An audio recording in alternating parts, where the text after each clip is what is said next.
नमस्कार मित्रों, आज का प्रसंग है महान साहित्यकार मुंशी प्रेमचंद।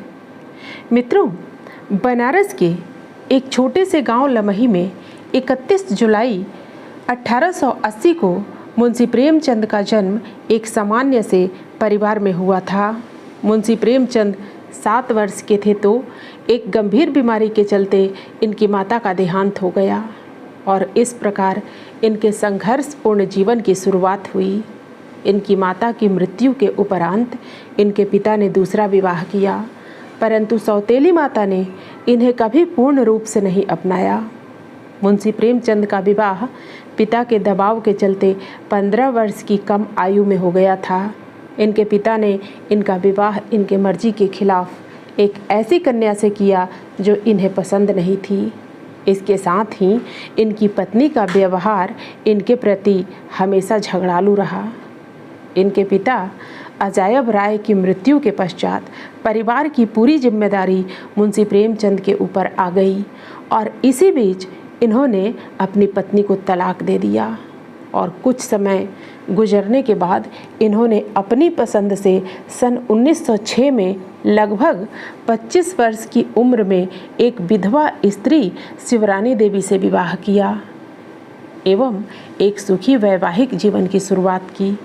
उपन्यास लिखने की उनकी शैली राजाओं और रानियों की काल्पनिक कहानियों के रूप में शुरू हुई, लेकिन जैसे जैसे वे अपने आसपास हो रही घटनाओं के प्रति अधिक जागरूक होते गए, उन्होंने सामाजिक समस्याओं पर लिखना शुरू किया और उनके उपन्यासों ने सामाजिक चेतना और जिम्मेदारी की भावना को जगाने का काम किया था। उन्होंने जीवन की वास्तविकताओं और एक अशांत समाज में आम आदमी द्वारा सामना की जाने वाली विभिन्न समस्याओं के बारे में बहुत ही बेबाकी से लिखा। हिंदी विश्व की सबसे समृद्ध भाषाओं में से एक है। जिस प्रकार से गहने तथा आभूषण एक स्त्री के सौंदर्य में वृद्धि कर देते हैं, उसी प्रकार हिंदी को सुंदर, सरल एवं हृदय की गहराइयों में ले जाने का काम हिंदी साहित्य के महान कवियों और साहित्यकारों ने किया। हिंदी के ऐसे ही एक महान साहित्यकार मुंशी प्रेमचंद थे, जिन्होंने हिंदी साहित्य में अपनी अमिट छाप छोड़ी। यह अत्यंत दुखद है कि इस तरह की क्षमता और दृष्टि के लेखक को अपने जीवन काल में वैसी सराहना और तवज्जो नहीं मिली जिसके वे हकदार थे। उन्हें जीवित रहते हुए वास्तव में सराहा नहीं गया था। उन्हें आर्थिक रूप से बहुत बुरा समय देखना पड़ा। उन्होंने जीवन भर आर्थिक रूप से संघर्ष किया और पूरी तरह से गरीबी और दिन प्रतिदिन सकल वित्तीय संकट में रहे। वह स्वास्थ्य संबंधी समस्याओं से भी पीड़ित थे। वे जीवन के अंत तक लिखते रहे।